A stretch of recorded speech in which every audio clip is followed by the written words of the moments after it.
მე ვარ აფსანძე სახლიდან და თუ თქვენი ნებაც იქნება დღეიდან ყოველ პარასკევს 10-ზე ერთმანეთს აქ ზღარბის ყველა პლატფორმაზე შევხვდებით. ეს პლატფორმა მე და ჩემმა თავისუფალმა კოლეგებმა დავაფუძნეთ. ამ ფორმატში ჩემი პირველი სტუმარი თამარ ჩერგოლეიშვილია, თამუნა, ჩერგო. ჩვენ ერთმანეთს დიდი ხანია ვიცნობთ და მეგობრობთ, ამიტომ რომ არ ვიპრანჭო და ვითვალთ მაგცო, შენობით დავიწყოთ. ჩერგო, სალამი. საღამო მშვიდობისა. ჰაი. გამარჯობა ირაკლი. კი მივხვდებოდი, ჩვენ რა თქმა უნდა თემები არ შეგვითარხებია, შენ არ გჭირდება ხოლმე. წინასწარ რაღაცების ცოდნა, ბევრი რამ გაქვს სათქმელი და კარგია რომ ამბობ. მაგრამ ჩვენ ვართ ახლა ვითარებაში, როცა ქართული პოლიტიკის პარადიგმა იცვლება. იანთაძის ბლოგი ნახე, ვიდეო ბლოგი. გუშინ რაც დავდეთ. არ მინახავს, მაგრამ რო ჩავწერთ ნახავ. აუცილებლად ნახე და ყვება იმას, რომ სინამდვილეში ამ ქართველმა ხალხმა, როგორც ჩვენ ეძახი, კოლექტიურად ჭკვიანად მოიქცა, ქართველი ხალხი კოლექტიურად ჭკვიანად მოიქცა და ყოველთვის რაციონალური გადაწყვეტილება მიიღო. გამსახურდია შეცვალა შევარდნაძით, შევარდნაძე შეცვალა მიშათი და მიშა შეცვალა ბიძინათი. ახლა ვართ აქ, სადაც ვართ და მესია არ ჩანს. გვეშველება რამე? რეალურად ჩვენ ხომ არ მივსულ ვართ იმ წერტილამდე, სადაც ხელისუფლების ცვლილება გახდება რიგითი რუტინული მოვლენა და ეს არ იქნება რაღაც აპოკალიფტურ სცენარებთან დაკავშირებული, ხო? ანუ რაღაც პირველთელობა, როცა ნაკლებად აპოკალიფტური ცვლილება მოხდა, იყო 2012 წელს, მაგრამ ნაცვლად ამაზე სახელმწიფოებრივი კაპიტალიზაციისა, რომ აი შეიცვალა პირველად, ხო, რაც განსხვავდება რევოლუციური ცვლილებისგან. ამიტომ მოდი, თქვათ, რაღაც ეროვნული თანხმობის გზით ვივლი და არ დავიწყებ წინა ხელისუფლების დევნას. ანუ მოდი რა მანდატითაც მოვედი, რომ აი რაღაც სამართლიანობა აღდგეს, რაღაც ეს ცოტა სულელურად ფორმულირებული იყო, მაგრამ სამართალთან იყო კავშირში, ამის საპირისპიროდ არ მოვიქცევი, ხო? ანუ ბიძინა ივანიშვილმა პრინციპში, აი იანთაძის ინტერვიუს ვიყენებ ხოლმე ხშირად, იმიტომ რომ კარგი ინტერვიუა ამ გადმოსახედიდანაც. პირველი ინტერვიუ ბიძინა ივანიშვილმა, ვინც მიცა ქართულ ჟურნალისტს, კი. 2011 წლის ინტერვიუა და იმას რომ ვკითხულობ იმ პირველივე ინტერვიუში ძალიან ბევრი რამე რაც ახლა ხდება ძალიან ნათლად არის ახსნილი. აგიჭირდება წერტილები დაიჭირო იმ პერიოდსა და ამ პერიოდს შორის. ანუ მე იმას კი არ ვიტყვი ამ შემთხვევაში, რომ ქართველმა ხალხმა სწორი გადაწყვეტილება მიიღო 2012 წელს. უბრალოდ მაშინ, როდესაც სხვა არაფერი არ არსებობდა და სხვა ვერაფერი ვერ ხარობდა, ვთქვათ, იმ სისტემაში, რა სისტემაც არსებობდა, ხო?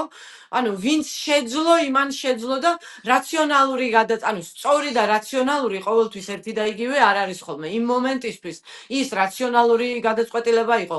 ოღონდ ამ მომენტიდან, როცა უყურებ და უკვე ამ გადმოსახედიდან კითხულობ შენ, თქვათ, ბიძინა ივანიშვილის საარჩევნო პროგრამაში, რომ საქართველო არ უნდა იყოს განხეთქილების საგანი დასავლეთსა და რუსეთის, გაცილებით უფრო ბევრისთვის ხდება ნათელი რა იგულისხმება ამაში. ვიდრე მაშინ. ჩერგო, ანუ შენ გასაკრეფი შუა ხარ? ასე პოზიციონირებთ ფედერალისტები? შუა ხო მე არ პოზიციონირებ საერთოდ, ანუ მე ზოგადად მე ვარ ამ შემთხვევაში სისტემის დესტრუქცია უფრო. თუ უნდა დავახასიათო ჩემი თავი, ხო? მე არსებული სისტემის დესტრუქციათ უფრო დავახასიათებ ჩემ თავს, ვიდრე რაღაცის შუად. ანუ არაფრის შუაში მე არ ვარ, საერთოდ ვარ იმ დემოკრატიული პროცესის ნაწილი და ძალიან მხურვალე მხარდამჭერი და დიდი ხანია ვხედავ სადღაც სიღრმეში, რომ იქიდან მოდის და ძალიან გულშემატკივრობ და ვუჭერ მხარს, რომელმაც ავტოკრატიებს ძირი უნდა გამოუთხაროს, არა მხოლოდ ბიძინა ივანიშვილის ქვეშ ბიძინა ივანიშვილს უნდა გამოაცალოს ქვეშ მიწა, არამედ იმ ავტოკრატიულ სისტემებს, რომლებიც ოპოზიციურ ველზეც არიან, ხო? ჩვენ ხო რა დაგვემართა რეალურად, რომ ბიძინა ივანიშვილმა როცა გაიმარჯვა, შეიქმნა გამარჯვების მოდელი და ბიძინა ივანიშვილი როგორი მოდელია? მას აქვს მხოლოდ ძალა, ეხლა ირაკლი შენ ხო წარმოგიდგენია რომ არც მაშინ და არც ახლა ბიძინა ივანიშვილი რომ პროცესს გაეცალოს, ირაკლი კობახიძე არჩევნებს ვერ მოიგებს. ანუ კი, ბიძინა წარმომიდგენია, ივანიშვილი დღეს ხო, თურქმენეთშია ხო, ანუ კობახიძე, ბიძინა თურქმენბაშის ივანიშვილი არის თურქმენეთში. მათი ძალის წყარო. ბიძინა ივანიშვილი არის მათი ძალის წყარო. ხო, რეალურად დღეს ძალაუფლების წყარო მთავრობას ძალაში თაბერავს ბიძინა ივანიშვილი და არა ხალხი. და ოპოზიციაც რადგან ეს გამარჯვების მოდელი იყო და აი ესე მუშაობდა ბიძინა ივანიშვილი, ხო, ავტომატურად ანუ გადაიყვანა თავის მოდელზე. ანუ რეალურად ჩვენ დავინახეთ, რომ 2013 წლიდან მოყოლებული რა დაემართა ოპოზიციას, ხო, რომ ყველაფერი კონცენტრირდა 2000 უკვე ნაციონალური მოძრაობა რომ გაიყო, პრინციპში ნაცმოძრაობაში ერთი ადამიანის გარშემო, რომ რაღაც უპირობო ლიდერობაზე დაიწყო საუბარი და ვინც თქვათ მაკრიტიკებდა ის მოღალატე ხდებოდა ხო ეგრევე და ის იცემებდა რომ მე უნდა გავხდე ძალაუფლების წყარო და ეს ორი სივრცე ერთმანეთს დაემსგავსა. როდის დაინახე ეს მკაფიოდ? ანუ როდის მიხვდი რომ მალევე მესამე რესპუბლიკის დილემა გვაქვს? იცი როგორ არის რომ ანუ უნდა დავთვალოთ კარგად ეს რესპუბლიკები ხშირად ვითვლით ხოლმე ჩვენ და ჩვენი მეგობრები ხან 5 გამოგდის ხან 3 გამოგდის მაგრამ რეალურად რესპუბლიკა თავისი არსით იყო პირველი რესპუბლიკა თავისი კონსტიტუციით ხო პირველი რესპუბლიკა და ამის მერე ჩვენ ვართ რესპუბლიკების შვეიცარიაში 1979 წლამდე თუ 79-მდე მგონი ქალებს არჩევნებში პასიური მონაწილეობის უფლებაც არ ჰქონდა. და ჩვენ იმ კონსტიტუციით, რაც მაშინ ჰქონდა პირველ რესპუბლიკაში, 2 მუსლიმი დეპუტატი ქალი ყავდა არჩეული პარლამენტში. საკრებულოში ამას პარლამენტში 5 ქალი იყო.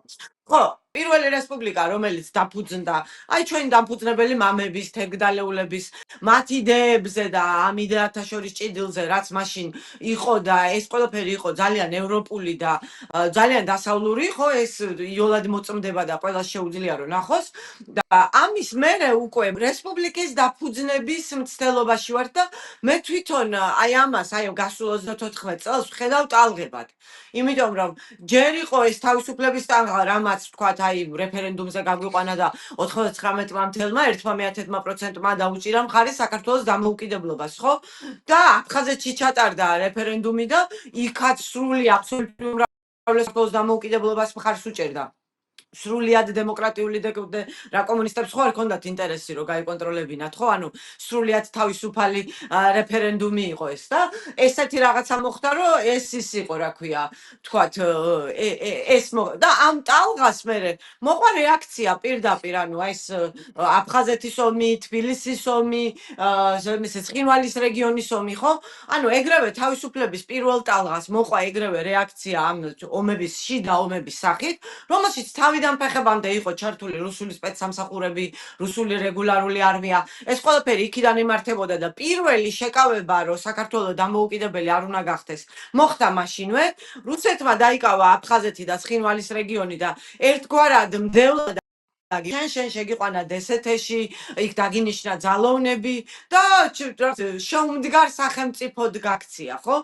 ანუ დამოუკიდებლობა კი მოხდა, მაგრამ რა იყო მაშინ? შენ ხო კარგად გახსოვს, აქედან არ ცხოვრობდი აქ, მაგრამ იქიდან საქართველოს იყურებოდა როგორც შეუმდგარი სახელმწიფო, failed state. და ნუ ამან იდინა რაღაც დრომდე, აი ამ რაღაცა თავისუფლების ოღონდ შეუმდგარობის იმაში, რა ქვია, პირობებში და 2003 წელს მოხდა რა რომ ქართულ ხალხს არანაირი ბელადი მაშინ არ აურჩევია და არანაირი მესია. აბრალებენ. ქართულმა ხალხმა მაშინ აირჩია იმასთან ერთად იქ რომ სამთავრობო კოალიციასთან ერთად თუ რაც იყო აღორძინება და მოქალაქეთა კავშირი 4 ოპოზიციური პარტია რომელსაც გადალახა 7%-იანი როგორც ბიძინა სხვათა შორის 2012 წელს ქართულ ხალხს ანუ აიღო ქართულმა ხალხმა ხმა მიცა არა ურჩევია ქართულმა ხალხმა ხმა მისცა რამდენიმე პარტიას, არანაირი ბელადი ქართულ ხალხს არ სურდა. ანუ ბიშა მაიღო იქ სადღაც 20, შალვა ნათელაშვილმა 15, ჟვანიამ იქ სადღაც 10 და ახალმა მემარჯვენეებმა 8 თუ შეიძლება რამე მეშლებოდეს, მაგრამ დაიყო ჩვეულებრივად, ანუ მთელი ეს მითები ქართველების შესახებ, რომ ქართველებს ბელადი უნდათ, არაფერს არ ეფუძნება, ანუ თავისთავად ისიც, რომ გამსახურდია მაიღო, მაგხელა, ესა რა ქვია, მიიღო მაგხელა მხარდაჭერა, გამსახურდია ხედვა, ხო? წესიერად არც არავინ იცოდა, თავისუფლების სიმბოლო იყო და რეალურად რეფერენდუმი იყო გამსახურდიას არჩევაც, ხო ერთგვარი. საქართველოს თავისუფლებას დაუჭირეს მხარი, როცა გამსახურდიას დაუჭირეს, იმიტომ რომ ამასთან ასოცირდებოდა და მომენტალურად პრობლემები დაიწყო, ხო? ანუ ეს არ იყო რომ ჩვენ ახლა ბელადი გვინდა და ავირჩიეთ და მორჩა. მე ეს გასაგებია რომ რუსული სპეცსამსახურებით ჩარეულები იყვნენ და ყველა ხეირობდა საქართველოში არეულობით, მაგრამ საფუძველი გამსახურდიასადმი უკმაყოფილებას ჰქონდა, ხო? ანუ ხალხში ჰქონდა და ქართველები იყვნენ ის ნამდვილად ხალხი. კონდა კი. ამის მე ხო, აქაც მიშას არჩევაც, ანუ მიშა 96% საიდან დაეცა თავში? იქიდან რომ რევოლუცია მოხდა და ხალხისთვის ეს იყო რეფერენდუმი, ეს რევოლუციის ვალიდაცია იყო. თორე იქამდე თუ რომ მიეცა შევარდნაძეს თავისუფალი არჩევნების საშუალება, მოხდებოდა ის, რაც მოლურად არჩევნებზე მოიგებდა ოპოზიცია და ძალაუფლება იქნებოდა დანაწევრებული. გადაწყვეტილების მიღების პროცესი შესაბამისად მთავრობის შიგნით იქნებოდა უფრო გაჭიანურებული და კი რაღაც რეფორმები დააგვიანებდა, მაგრამ შიდა შემაფერხებლები რო იარსებებდა იმ შემთხვევაში თუ რევოლუცია არ მოხდებოდა, ხო? გაცილებით უფრო მეტი შემაკავებელი ექნებოდა თუნდაც არასრულყოფილ რესპუბლიკას. მაგრამ ეს ვერ მოხდა, ხო? ანუ რეალურად მოვიდა ერთი პარტია, რომელმაც გადაყლაპა ჟვანია, ეხლა რეალურად მაგას ნიშნავდა ეს ყველაფერი, ანუ ჟვანიას ხო რაღაც ოპოზიციური როლი არ შეუსრულებია, გახდა ესა რა შვანია ქვია, ჩვენი საერთო ხელისუფლების მეგობარი ნაწილი. იყო და შვანია ჩვენი საერთო კი, მეგობარი იყო და ახლა რო ფიქრობ კაი დრო ხოლმე, იყო. როგორ ვერ ხვდებოდი მაშინ რა მასშტაბის ადამიანი იყო ეგ. აი კოტე მახარაძეზეც იგივე შეგრძნება მაქვს, სუსტად მე კოტე ძალიან მახარაძის ახლოს, უძველეს ახალოცნო შევისწავლე. ახლოს რო ხარ მაგის დანახვა ძალიან ძნელია. როცა ძალიან ახლოს ხარ, ანუ მე მაგალითად სტრასბურგიდან არ ვუყურეთ, ეხა მე შენ ფრაიბურგიდან, მე სტრასბურგიდან რევოლუციას და შოკში ვიყავი მე თვითონ, იმიტომ რომ ეხა მანამდე მე მთავრობის წარმომადგენლებთან შეხება მქონდა, ჩემი სამსახურებიდან გამომდინარე, შევარდნაძესთანაც მქონდა, საჯაიასთან მქონდა და რაღაც ხვათაობის ხალხად წარმომედგინა და ჩემთან ესე ახლოს მდგომები ზურა კიდე ისე არა მაგალითად, მაგრამ აი გიგა, მიშა ხო მეგობრობდი იმ ადამიანებთან ეხა.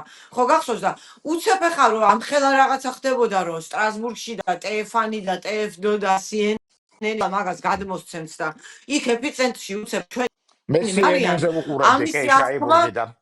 ხო, ამისი აღქმა შოკის მომგვრელი იყო მაშინ ჩემთვისაც, ასე რომ გასაკვირი არ არის რომ იმ მომენტში როცა ახლოს ხარ და ურთიერთობაში ხარ, კი ეხა ჭუას როგორ ვერ ხვდებოდი და სოციალ ვაფასებდი ძალიან და მე იმედებოდა ერთგვარად, არა იმიტომ რომ ვეთანხმებოდი, მე ჟვანიას ბევრ რამეში არ ვეთანხმებოდი, მათ შორის ეკონომიკურ მიდგომებში, ვიცი. მათ შორის ეკლესიასთან დამოკიდებულებაში, ბევრ რამეში ძალიან, მაგრამ ბალანსისთვის მნიშვნელოვნად მიმაჩნდა. გაცილებით უფრო მნიშვნელოვანი, ანუ ბალანსის როლი მაშინ ნინო ბურჯანაძესაც კი, რომლის ყველა იდეიდან 10-დან 9 მავნებლობად მიმაჩნდა. რომ გადავხედე მე ესე უკან წარსულს, ხო? ის რომ ნინო ბურჯანაძე შიგნით იყო და წინააღმდეგობის რაღაც წერტილს ქმნიდა. თავისთავად ესეც კი იყო შემაკავებელი რა. ამიტომ ნინო სულ ბურჯანაძე რესპუბლიკაზე რომ რესპუბლიკა სრულად რა არის? ჟვანიას პროდუქტია კი იცი ახლა არ მჭირდება ხო, ერთმანეთთან ამ სახლს. ეს ხო ნუ მე არ ამგონი ყველა ადამიანის საკუთარი თავის პროდუქტია საბოლოო ჯამში. ანუ ამისი არ როგორც მჯერა რომ პოლიტიკოს ვიღაცის გულისხმობ, თორე პროდუქტია. რა თქმა უნდა, ანუ ეხლა ყველას თავისი რაღაცა როლი აქვს ესე ბურჯანაძესთან პრობლემა ნათამაშები, არ ხო? მაქვს. ხო, არა, პერსონალური პრობლემა არაფერს შუაში არ არის, ზოგადად არ ვთვლი, რომ მიშა არის მაგალითად ჟვანიას ან შევარდნაძის პროდუქტი, ყველა არის საკუთარი თავის პროდუქტი. ისევე როგორც ჟვანია არ არის, ანუ ყველა რაღაცა ესე ვერ შექმნი რა, ანუ მე გეუბნები ეხლა როგორც დიდი ხნის განმავლობაში პოლიტიკას რო შიგნიდან უყურებს ადამიანი და ეხლა რომელიც თავად არის ჩართული, ხო? ასე ლიდერები არ იქმნება. ანუ რამდენიც არ უნდა სცადო შენ რაღაცა პროდუქტის შექმნა, შენ შეიძლება შენი ღირებულებების ადამიანი დაინახო, ან შენთვის საინტერესო ადამიანი დაინახო სხვა თუნდაც ქვენა მიზეზებით და მის კულტივაციას ხელი შეუწყო, მაგრამ თვითონ თუ არა აქვს თვისებები, რომელიც თქვათ რაღაც პოზიციას დააკავებინებს, ხო? რამდენი სულიც არ უნდა უბერო ვერ გააკეთებ რა. საბოლოო ჯამში ჩვენ ხომ აქ პრობლემასთან ვართ დღეს. ამიტომ მოდი შეგეწინააღმდეგე, რომ რეალურად ავტოკრატია ძალიან რომ არ ავიბლანდოთ, დავბრუნდეთ არა, პირველ მე კითხვასთან. რესპუბლიკასთან მივდიოდი ზუსტად. ანუ გვეშველება რა მე? ანუ ახლა კი, შენ გვეშველება რა, გამოსავალს მე ხედავ, შენ უფრო ბლანდავ, ხარტია რესპუბლიკაზე შეხედავ? დამამთავრებინე კაცო. ხარტია შეხედავ? რესპუბლიკაზე კი. ბევრი დამამთავრებინე დრო გვეშველება. გვაქვს, როცა გინდა, ხო. როგორც გინდა, რამდენი ხანიც გინდა. არა, რესპუბლიკას დამთავრებინე, ანუ შემებზე ვლაპარაკობთ, ხო? ეხლა ზურაჟვანიაზე ჩამოვარ დალაპარაკი ბურჯანაძეზე და მე მათ შემაკავებელ როლზე დავიწყე საუბარი და ეს არ უნდა იყოს პერსონალური, ანუ რესპუბლიკაზე თუ საუბრობთ, ხო? რესპუბლიკა ზუსტად იმის აღიარებას ნიშნავს, რომ ადამიანი როგორც ასეთი არის ნაკლოვანი არსება, მასზე ვერ იქნება დამოკიდებული მხოლოდ სახელმწიფოს ბედი, როგორი მნიშვნელოვანიც არ უნდა იყოს ადამიანის და პერსონის თვისებები აი ამ პოლიტიკურ პროცესში, ამიტომ საჭიროა შეკავების და გაწონასწორების ისეთი სისტემა, რომელიც სახელმწიფოს და ხალხს დაიცავს ამ ადამიანისგან. აქედან გამომდინარე, საუბარი იმაზე, რომ დღეს მე რამდენი რესპუბლიკაში ვართ, არის სერიოზული კამათის თემა. ხშირად ვლაპარაკობთ ხოლმე მე და ჩემი მეგობრები ამაზე. იმიტომ რომ რეალურად მეორე რესპუბლიკაც კი შრო დაგვეფუძნებინა? ჯერ ანუ არის ეს რესპუბლიკა, ანუ დღეს ხო ჩვენ რესპუბლიკაში არ ცხოვრობთ. დღეს ჩვენ ცხოვრობთ ტირანიაში, გარდამავალ ოლიგარქიაში. ანუ ყველაფერი აბსოლუტურად ტრიალებს ერთი კაცის გარშემო. ეს უკვე ოლიგარქიაც კი აღარ არის, იმიტომ რომ ოლიგარქიაში რამდენიმე ფიგურა არის ძლიერი და აქ უბრალოდ ერთზე კიდია, ხო, ყველაფერი. ერთის ახირებას შეიძლება ააყირაოს და გააფარჩაკოს, ისეთი თუ ერთმა ჩათვალა რომ მოღალატეა, ისეთი ძლიერი ფიგურები, როგორც ირაკლი ღარიბაშვილი, ბატონი ლილუაშვილი და გომელაურია, ხო?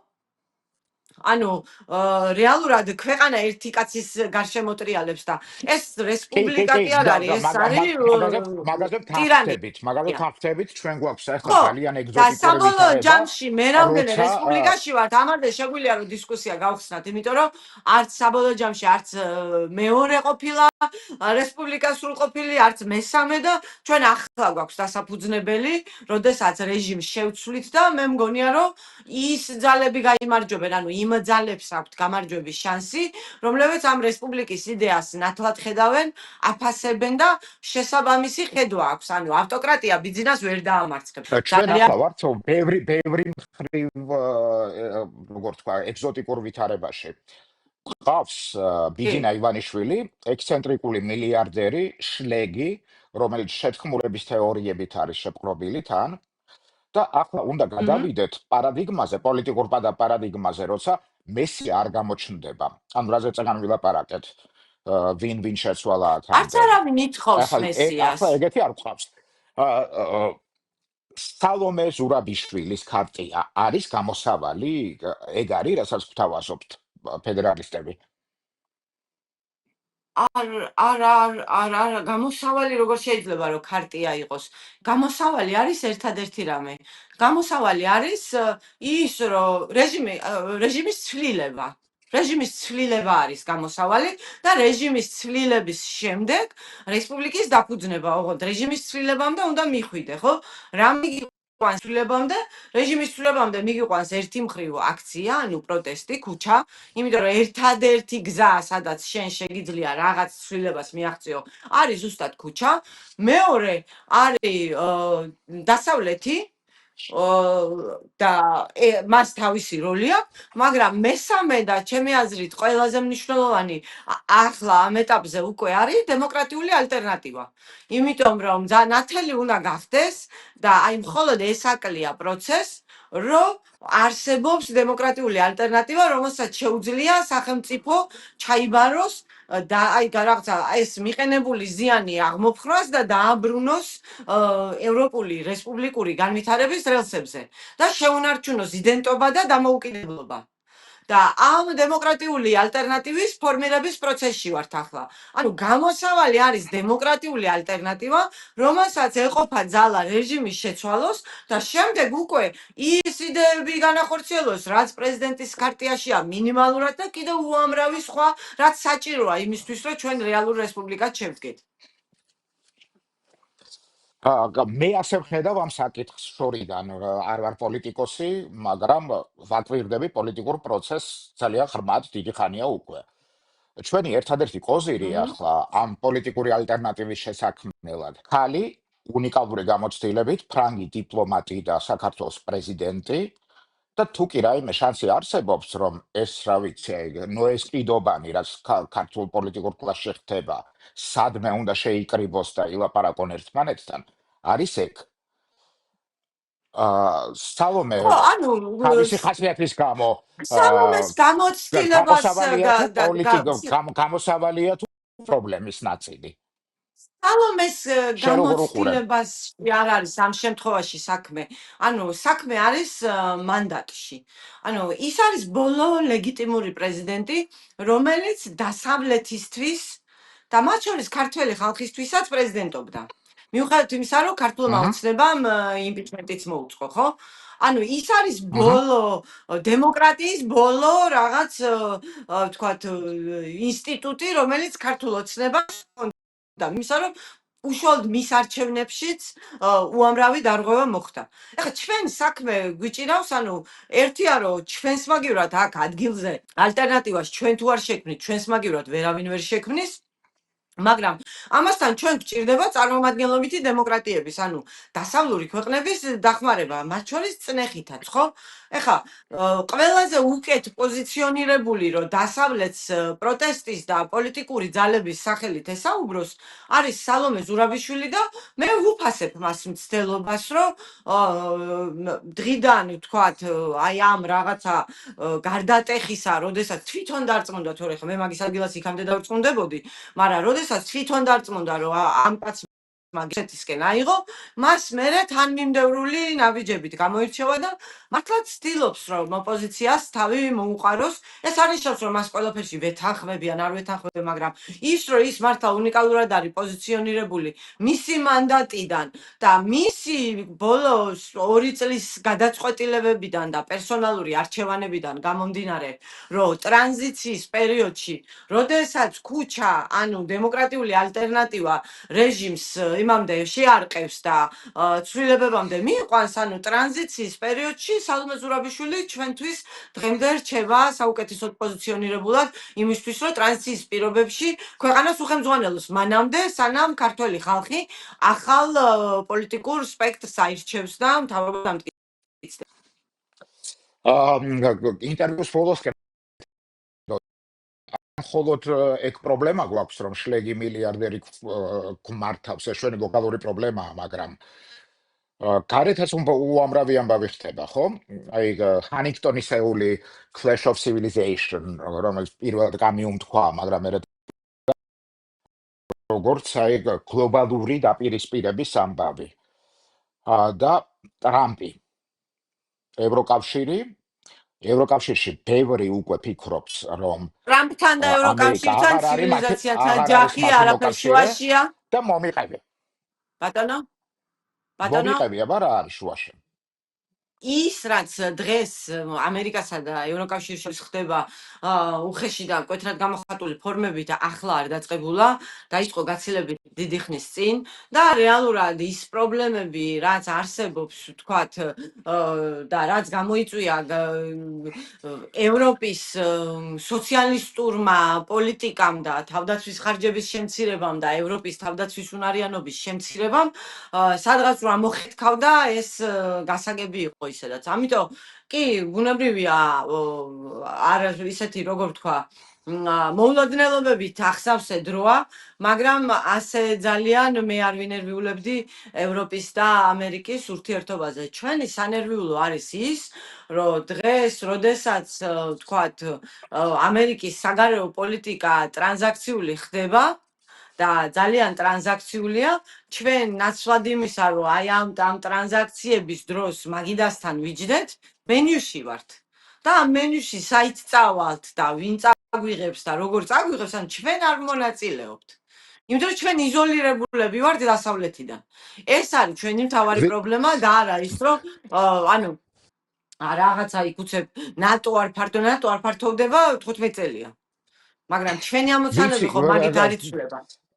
ვიცი რომ განსაცდელი სტეპს როგორც შენ ეძახი ხმლით დასდებ საჯარო ციფრებში და კლავ თუ ბუზის არა, მე უბრალოდ საჭრეტით მე და დავდებ კარგია მათ, ეგა მე დავდებ მათ, რომლებიც იძახიან, რომ აი ტრამპი რუსეთის აგენტია, ამერიკა რუსეთია, ანუ ამერიკა არის რესპუბლიკა.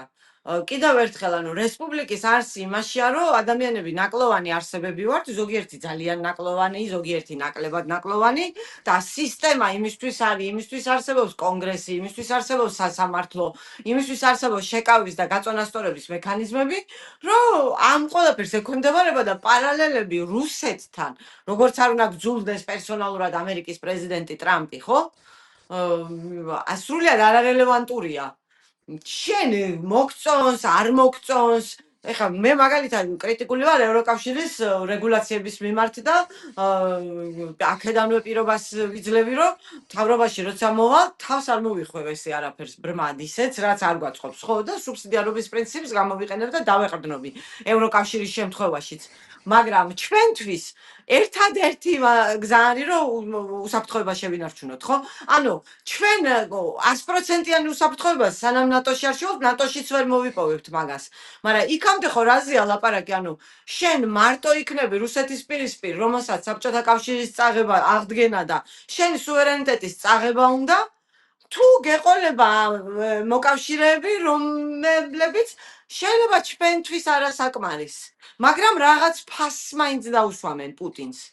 ანუ ალიანსის გარეშე ჩვენ დამოუკიდებლობას ვერ გადავარჩენთ და ახლა ყველაზე მეტად ჩვენ რაც უნდა გვანერვიულებდეს არის ის, რომ აი ეს ტრანზაქციები რო ხდება და უკრაინასთან დაკავშირებით მოლაპარაკებები მიდის და აშკარაა, რომ ტერიტორიული საკითხი დღეს ვერ გადაწყდება, ჩვენ რომელ მხარეს აღმოჩნდებით? იქ სადაც აშხაბადში კობახიძე დავინახეთ პუტინის უკან, რუსეთის უკანაეზოდ, თუ თავისუფალ სამყაროში. აუცილებლად პუტინის უკანაეზოდ დავრჩებით, თუ ეს რეჟიმი არ შევცვალეთ და პუტინის უკანაეზოდ დარჩენა ის კი არ არის, რომ უიმე პუტინის ზურგს უკან ყოფნა არ მინდა. ეს არის სუვერენიტეტის გარდაუვალი დაკარგვა, ეს არის მეტი მსხვერპლი. ბურიატებთან ერთად დაგხოცავენ რუსეთის დაპყრობით ომებში. მე როგორც დღეს ყოველთვის შენთან მომხდარ. სხვა შეკითხვები აღარ მაქვს მადლობა ინტერვიუსთვის მე მადლობა. მომეწონა შენ დებიუტი კმაყოფილი ხარ დებიუტია, მე მგონი ნორმალურია. ყორა შენ კმაყოფილი ხარ მოსაწყენი ხო არ იყო არ ამბობს არაფერს და კიდე სადღაც დარბის აქვე საბაზაკი კატა თამუნა დიდი მადლობა ეს იყო წარმატებებს აფსანძეს გისურვებ, სახლიდან ირაკლი. პირველი გამოშვება იყო? კი პირველია ანუ მე დაგლოცე, ხო? დამილოცნი ხარ. დიახ და კეთილი იყო შენი ფეხი აფსანძესთან სახლში თუ როგორც არის მადლობა მადლობა შენ და მადლობა მაყურებელს მსმენელს მადლობა ინტერესისთვის და დახარჯა ვინ მოგისმენს რა თქმა უნდა დიდი მადლობა იმათ ვინც ვნახავს ამდენი დრო დახარჯა რომ ეს ინტერვიუ ბოლომდე მოისმინოს ან ნახოს ჩვენ ერთმანეთს ამ პოდკასტში ანუ აფსანძე სახლიდან მომავალ პარასკევს შევხვდებით მაგრამ კვირას გახსოვდეთ რომ 10 საათზე კვირის ტყუილი გვაქვს სხარბზე მე და თეონა გეგელიას მადლობა და დროებით